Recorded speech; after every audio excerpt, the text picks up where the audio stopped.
Magandang hapon po mga ka-agri at mga ka-gardeners. Maghahanap po ako ngayon ng pungapong na pwedeng gulayin. Ito po yung sinasabing pungapong kung tawagin sa Tagalog. Yan po. Ang English name po nito ay elephant foot yam. Ang tawag naman po nito sa Ilocano ay tigi. Sa Bicol naman po ay laon. Yan po. Ngayon po maghahanap po ako ng pungapong na pwedeng gulayin. Kapag ganito pong nakabuka na yung dahon, hindi na po ito pwedeng gulayin dahil makati na po ito. Pero pwede itong kunin na ipakain sa alaga nating baboy. Mag-iikot-ikot po ako para maghanap ng pungapong na pwedeng gulayin.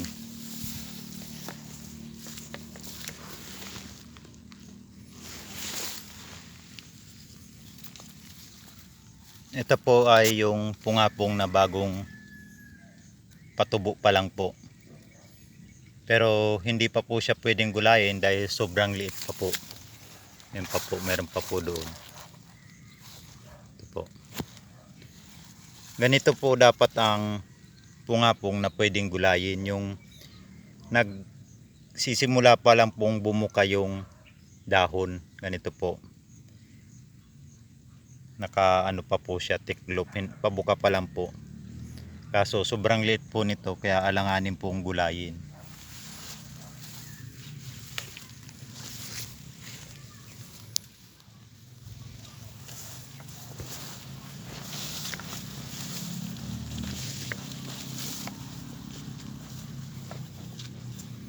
Nasubukan ko na po tong gulayin, ginataan ko po, tapos nagtorta rin po ako na ang pungapong.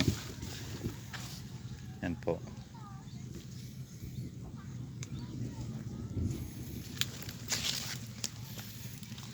Dito po mayroon din po. Saka ayun pa po.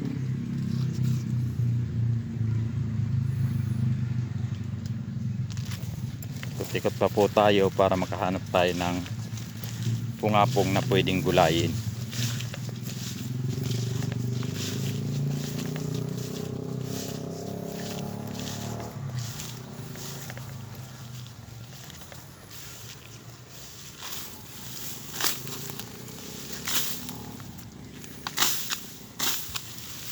Sampasin po natin yung mga damo para kung sakali man pong may ahas, tatakbo po kapag hinampas-hampas natin yung damo.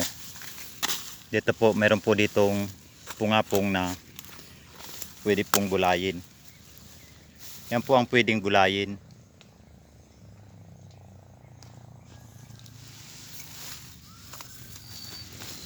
Po.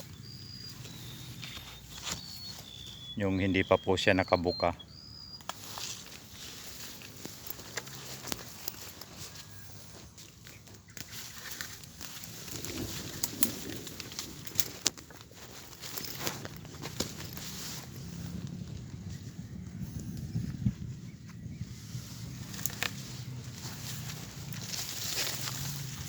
Ganito po ang pwedeng gulayin na pungapong. Yan po.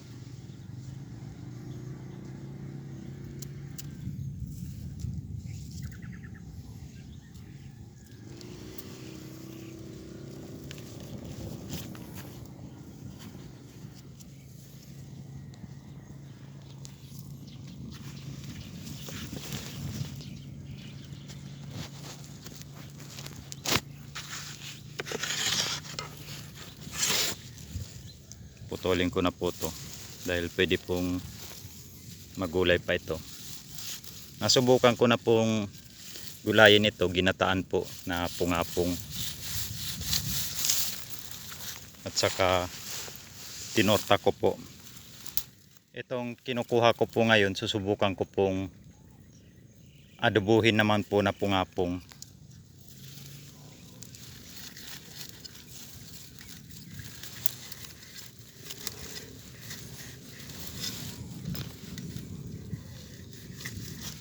Ang lasa po nitong pungapong ay para lang din po siyang lasang gabi.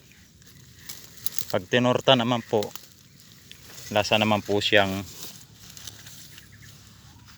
talong kapag tinorta itong pungapong.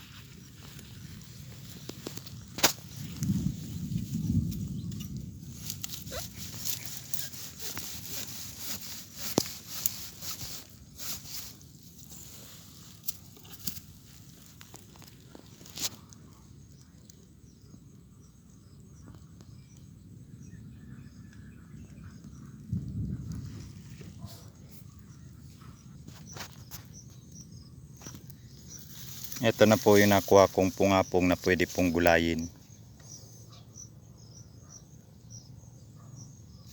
Kakuha po ako ng 2 puno.